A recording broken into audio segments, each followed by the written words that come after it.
Hey folks, it's William with All Solar Texas. Thank you so much for checking out the channel.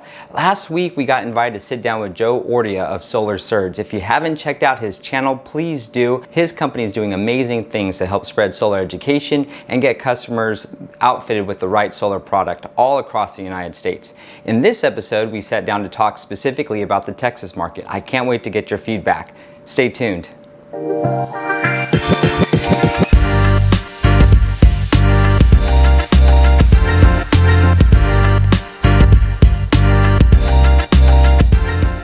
So Will, tell me, just for those that don't know you, how did you first get started in solar, and what are you doing now specifically at All Texas Solar or All Solar Texas? Yeah, so first off, a little bit of background on me, Joe. My background is in the utility industry. I worked for the utility for almost 12 years. I started in field construction, kind of being a field guy and overseeing construction crews. Then I got into project management, and then ultimately I ended up getting involved in rate setting and rate case writing and writing all of the inputs that go to the Public Utilities Commission that ultimately ends up impacting customers downstream from rate increases. And I ended up managing a portfolio of electric work. The last body of portfolio of work that I had in my portfolio was microgrids. And as I continued to see the problems with the utility, the continued escalations that were going up much quicker than inflation, and we really couldn't justify it, and having a lot of the loose assumptions that went into these types of rate making processes, knowing that we're leaving customers in the dark still, knowing that customers are not getting the value out of the product, right? This is one of the few products on the utility side where you as a customer will pay more and get less value, because the grid becomes less reliable. It's like you would never tolerate that in a normal market with a commodity. You would expect to pay less, not more. If that product doesn't give you more value, you wouldn't expect to pay more for it. And so that really kind of triggered this distaste for the utility and kind of how that was structured. And as I started to get into microgrids, I was like, why don't we do this everywhere? Like, we don't even need the utility anymore. At the end of the day, looking at it holistically, if we were to really build microgrids and focus on renewable energy and backup storage, like we have the technology, it's now affordable. So why are we not doing this? And then when the snowpocalypse, whatever you want to call it, in Texas back in February last year happened, people died. Real people with brothers and sisters and family. They died because their utility failed them. And that's when I had a crisis of conscience. I was making really good money. I was set. I had a pension, 401k, great benefits. And I said, I can't do this anymore. So I'm going to go all in with solar. So we started the company right after snowpocalypse last year. We've been kind of scaling as we've been growing. It started probably much like you did, where it's you and taking all the calls. But we ended up building a pretty solid team now. So we have a really great team. We market across Texas, but we are based in College Station, but we work in some of the major markets. Great. Now tell me, how has YouTube and how has the YouTube strategy worked with All Solar Texas? Because I understand you're putting out a lot of great information as well. And by the way, guys, if you haven't taken a look at his channel, make sure you look at Will's channel, All Solar Texas. And I guess why? Well, let's start with the YouTube strategy first. So how do you use YouTube to better inform potential solar homeowners in Texas? So our entire strategy was, I think, based on how I do things, right?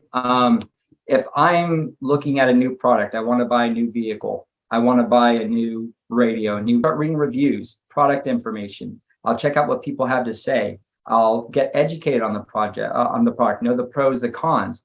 And I started to think, well, if that's how I look for products, why wouldn't that be any different with solar? And so I looked at YouTube as the platform to say, okay, I want education. I don't want to be sold.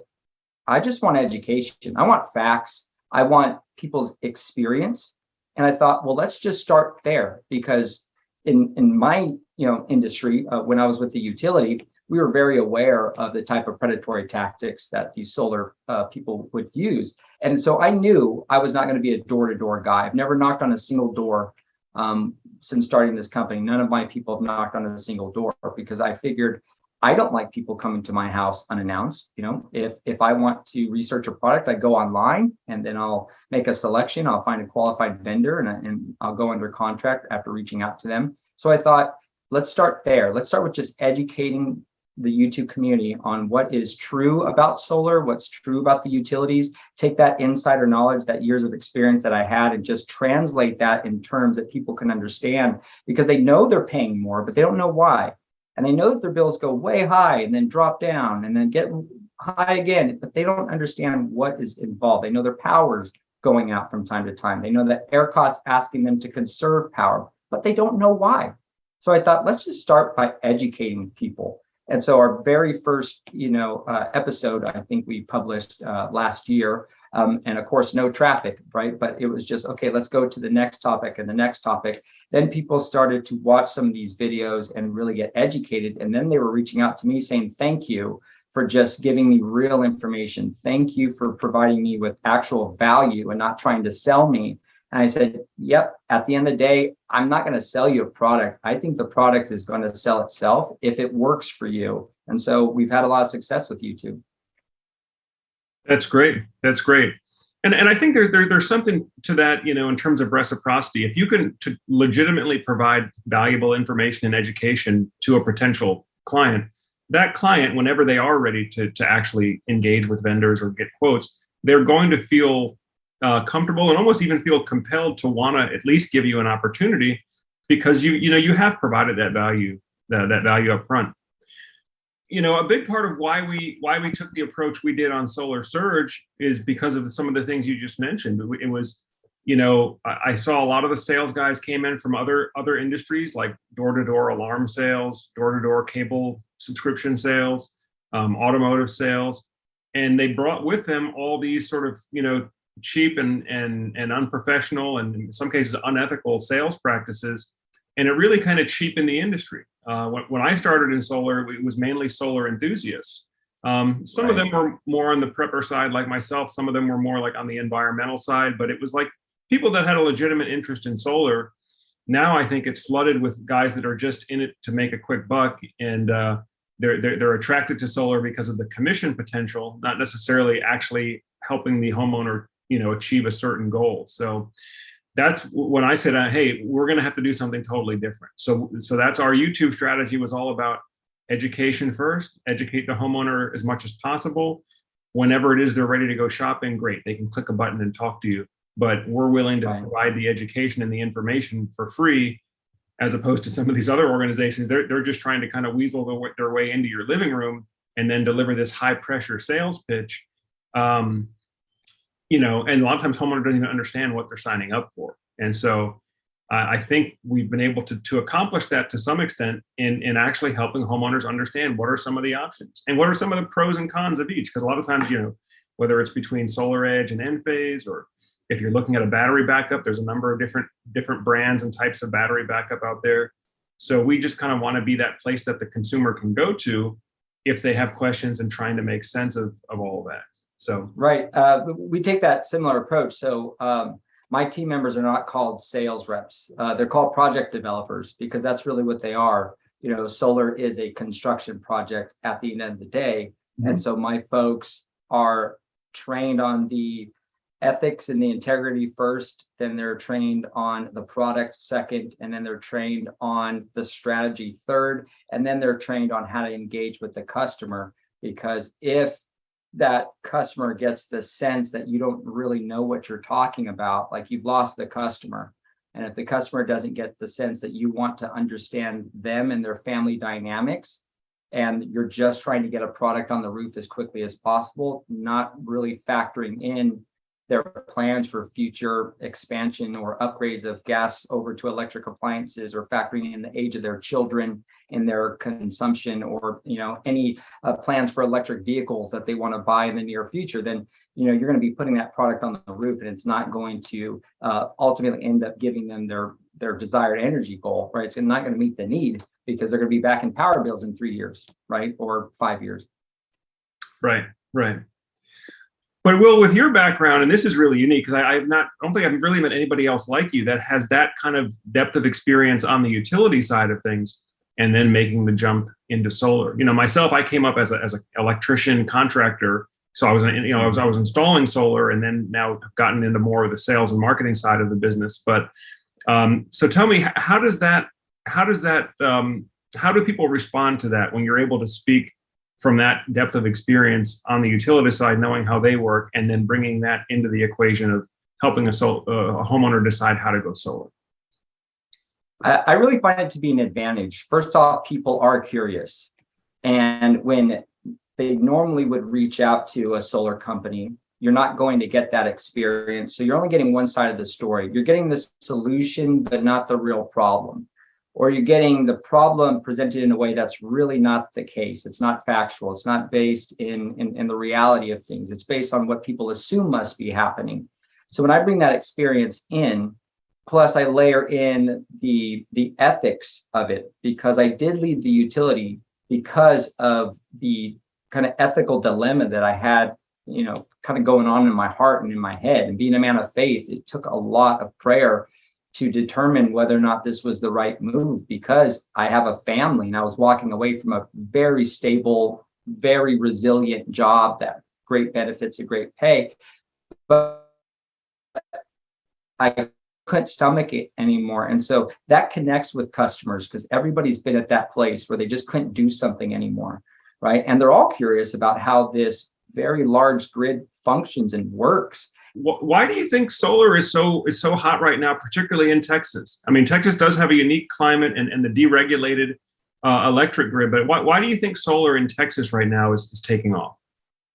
So I'll first start by saying that has not always been the understanding. When I told people that I was leaving the utility to go into the solar industry, they thought I was crazy, because Texas has some of the lowest electric rates in the country. It's not like California or Arizona or on the East Coast. So the value proposition isn't there. In California, the payback period is only 4 or 5 years. And so the return on investment is substantial, because those rates are almost 40 cents per kilowatt hour. Here in Texas, you're looking at 8-9 cents per kilowatt hour. But what I told people is, I said, I use this analogy. I said, when did Noah build the ark? Before the flood, right? He didn't wait for it to start raining and pouring to start building, because it takes time. But I saw the flood coming. I knew certain things were true, and I was studying the demographics and looking at the actual data. So the population in Texas is expanding dramatically. You have businesses moving here. You have families moving here. You have people who are retiring from higher cost states moving here. And so you're adding additional people by the millions year after year, yet you have the grid that was built 50 years ago, 60 years ago, 100 years ago in some parts of Texas for that population at that time.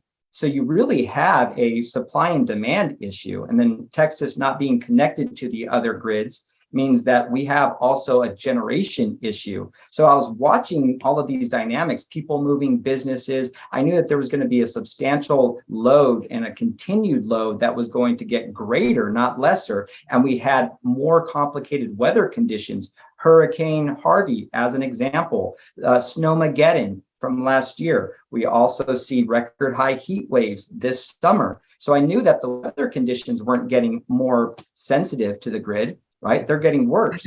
More people putting demand on the grid wasn't going to alleviate the pressure. So I knew things would start breaking. And when things start breaking, then the utilities have to fix it. And it costs them millions of dollars, capital expense, years of rate making to set those rates so that they can make the types of long-term capital investments that they need to make the grid more resilient. But there's not enough time. It's going to take them 10, 15 years to make the type of investments in the grid to make it more reliable for today's population. Meanwhile, people are going to continue to move here. So I just looked at that as an opportunity to free people up from the grid unreliability, free people up from the cascading costs that are guaranteed to come down to them because of the fact that they have to pay for all that capital investment. And that's going to come at the cost of the customer. Absolutely, absolutely, and of course, right after the snowpocalypse event, that's when a number of these, sort of reactionary measures were put into place. But the way to pay for all that is ratepayers are going to be paying a higher rate.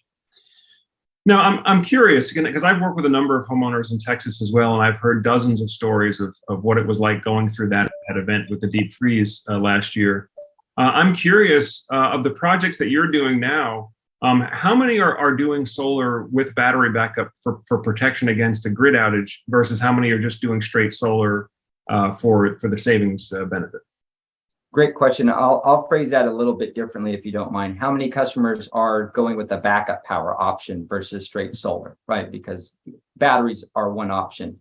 So I'll break it down this way. I'd say about 75% of our customers opt to go with some type of backup option. Then you start by comparing batteries versus generators.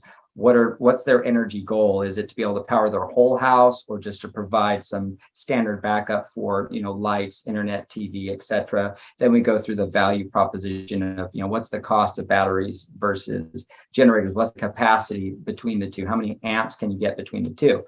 So I'd say by and large, 75% of customers are opting for a backup power.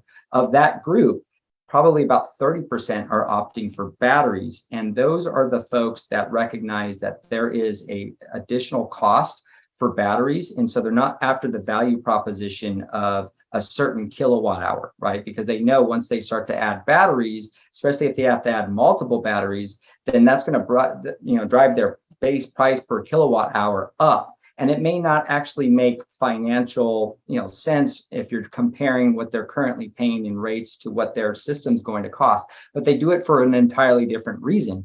For them, it's an insurance policy. Just like we purchase insurance to provide us with that level of security in the event that something drastic or dramatic happens, that's what they're after. And then there's a whole off-grid market here. Texans are very independent. They don't like relying on the other, and the other could look like the utility or the government or the regulators, right? The Public Utility Commission to fix these problems. So they know that these problems are not going to be fixed by the powers that be. They would much rather make the investment and own their own power, claim their energy independence by going completely off grid. So we definitely see a rise in that market as well. That's great. That's great. I was just looking at the numbers for Solar Surge as a whole, and it was a dead 50-50 split of those that choose to do emergency backup versus just solar. And I thought I was high, so that's interesting. So a majority of your clients choose some sort of an emergency backup option, whether it's traditional generator or solar batteries. Well, we're in a different age, right?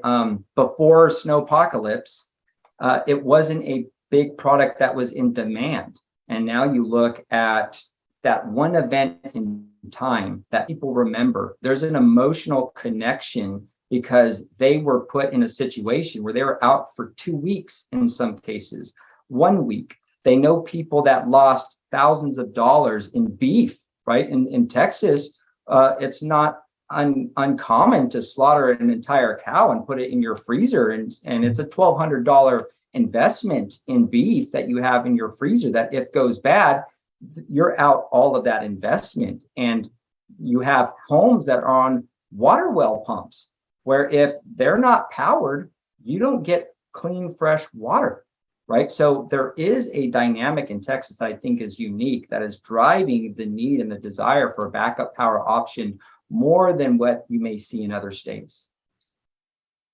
Absolutely. Absolutely. That makes a lot of sense. Now, what about more from a policy perspective? What are some of the things that you're seeing on the horizon in terms of solar policy in Texas? Do most places have net metering now? And do you see that trend continuing? So what we see is a hodgepodge of programs. So you have the deregulated parts of the state, which is a pretty large part of the state, roughly 70% of the state's deregulated. So you have these buyback programs that are in place. And I've seen some changes in just those plans where it used to be there were no caps on the types of systems you could build. And then it went down to a 50 kW cap. Now it's at a 25 kW cap. So they're starting to play a little bit with the cost of the import, the export with your buyback ratios to where it's not as advantageous for the customer now that more people are getting involved. But on the municipality side, with your city utilities, and with your electric co-ops. It's all over the board. We have one utility here in Bryan, BTU, where they will credit you 3 cents per kilowatt hour for your overproduction, and they will use that to offset even the other costs of your utilities with the city: sewer, solid waste, garbage, water. And then you have co-ops, some with very good plans where they will buy it back at not just the wholesale rate, but they'll buy it back at maybe 6 cents per kilowatt hour. And then they do provide net metering with a rollover, and then they'll pay you out whatever your extra credits are at the end of the calendar year. But we have several co-ops where it is not a benefit to go solar. And I will tell customers what they can expect to pay, because the utility has a high base monthly meter charge just for being connected to the grid. Could be $35, right? So in addition to your solar payment, you now have a $35 charge.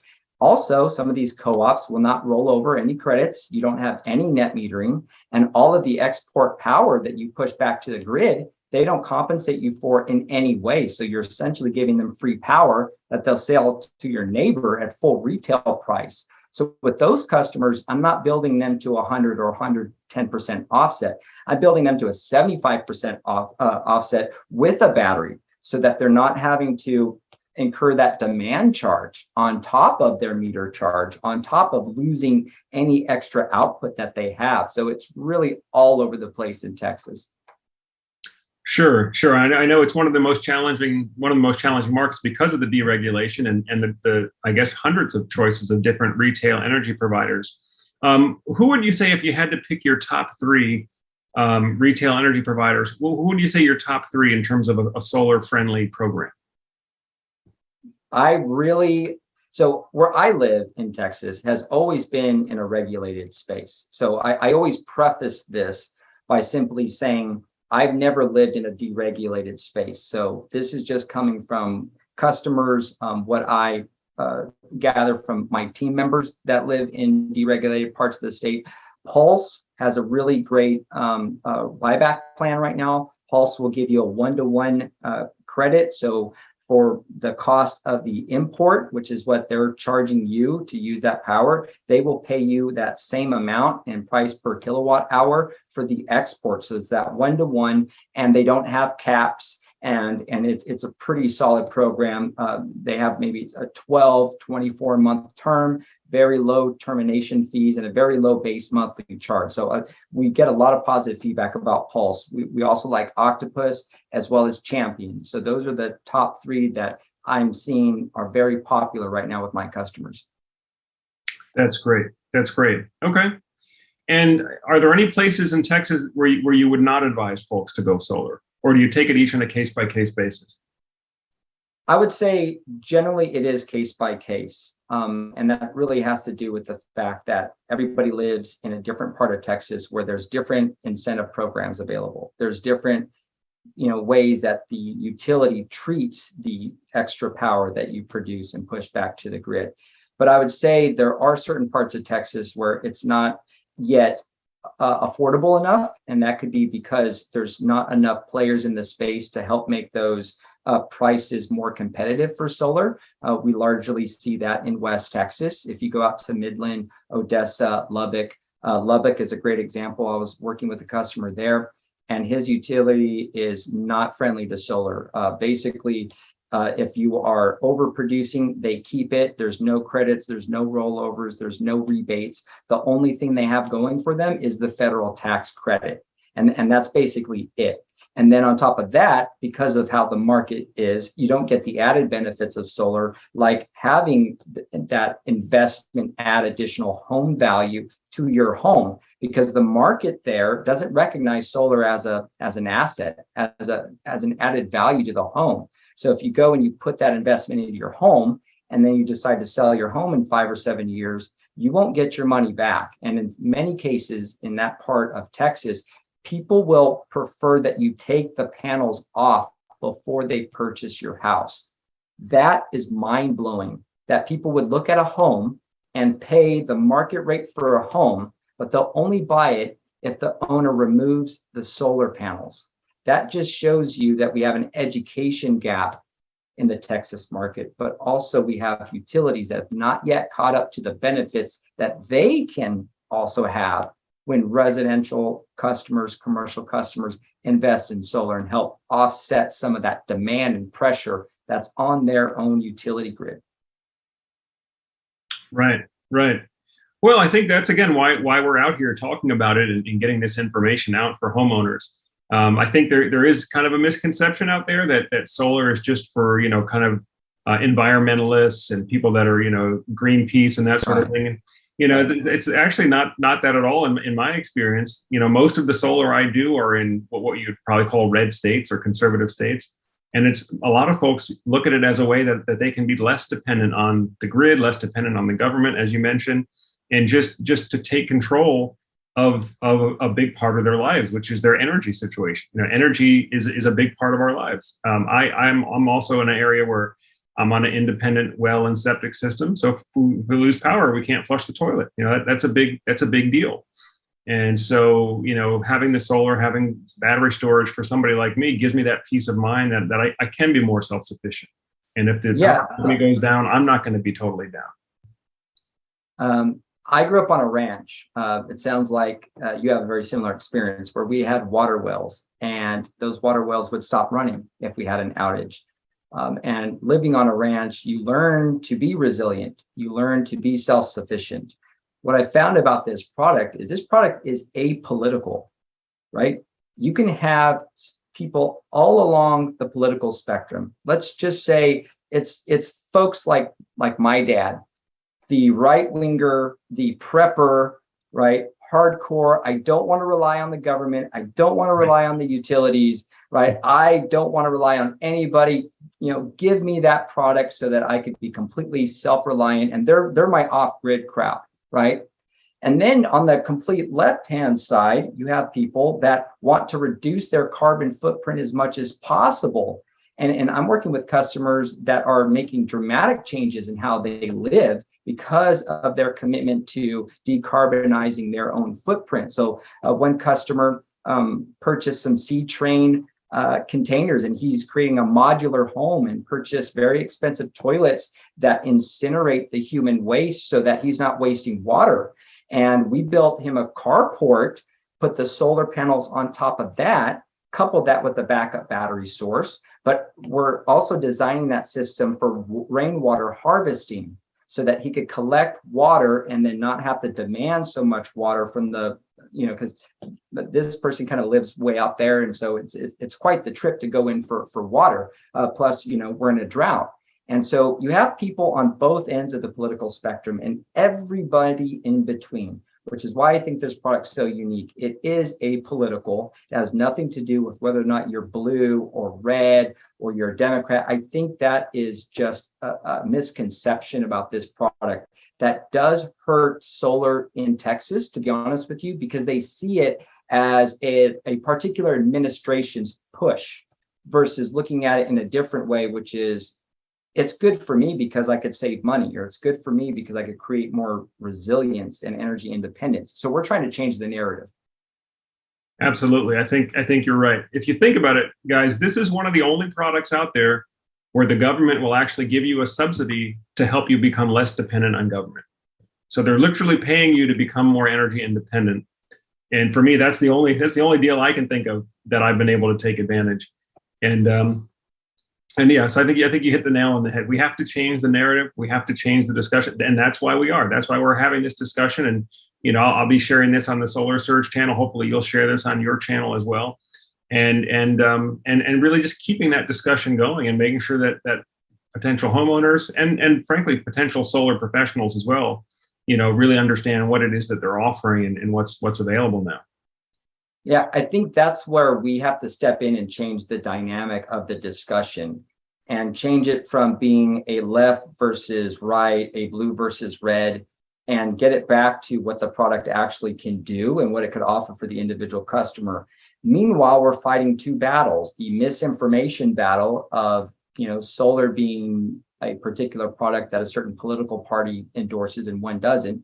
But we're also fighting the other battle, which is the misinformation battle from a predatory solar sales industry there is a lot of room to improve in that area. And we are engaging in our customers locally and throughout the broader Texas, state, just to provide people with the information that they need to protect themselves. Because I get heartbreaking calls every week, and that's not an exaggeration. I get heartbreaking emails every week where someone did not know they were signing a contract, but they were duped into it, or they were taken advantage of in some other way, or their system isn't producing like the solar sales guy said it was.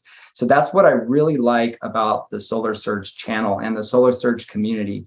Folks, I could tell you, Joe's the real deal. I'm in this industry with him. In fact, in this particular market, you could consider us competitors, but I don't. I consider him a partner. I always encourage people to get other proposals and to really understand what their options are. And Joe's operating in a very difficult market here in Texas because he has all of those challenges. But I could assure you that his product, his services, these are the types of groups that we need here in Texas, supporting solar as a product and helping to protect customers from the types of predatory tactics that are all too commonly found out there in the market. Yep, absolutely. And I think, not even thinking about in terms of competition, but we're partners in this industry and in growing the industry and in, as you said, growing awareness of what this industry really is about and what's true and what's possible and what's not possible. And how to avoid pitfalls. I think you're absolutely right. I've heard, maybe not as many as you, but I've heard several stories about somebody signed up for solar, salesperson didn't tell them that without a battery backup, they're not going to have any emergency power if the grid goes down, or they got overcharged and they got price gouged, and now their solar loan payment is $100 higher than what their electric bill savings is. And you just hear all sorts of that stuff. And I think a lot of it is just short-sightedness. There are salespeople in this industry that they believe that they can sell one project and rip a $10,000 commission and then go on vacation for the month, and that's okay to do business that way. And don't get me wrong, I mean, some projects are large enough to justify that kind of a sales compensation, but most of them are not. Most of them are not. Most people should be happy with some, 5, 6, 7% net commission, and you move on to the next product, and you get to your sales goal by helping more people, not by ripping a few people off that didn't realize what they were signing. Right. It's all about volume. And that's really what we're looking at. Is solar is not a product that you're in and you're out, and then you cut your ties and you're gone. You're on to the next customer. It's a relationship, especially with warranties. I'm always encouraging my customers, with our warranty, that is, a product that I want you to engage with me on. I will pick up the phone call, or one of my team members, if you're one of their customers, right? You will be dealing with people that you worked with initially. And then even if there was a change and team members moved on or moved into different roles in the company, we're here for you because we see it as a long-term relationship. It's not a get in, get out type of situation. That's what you're seeing all too often across the industry. It really is this lack of respect for the customer, not seeing this as an actual investment that's a 30-year product that's going to be on that customer's roof, and then understanding that there's also a relationship that accompanies that product. And so I would definitely agree with you, Joe, that there are certain projects that may, from a compensation standpoint, it may demand a higher commission, but I'm thinking, at least in my experience, that's more on these very tricky projects where there's a lot of risk.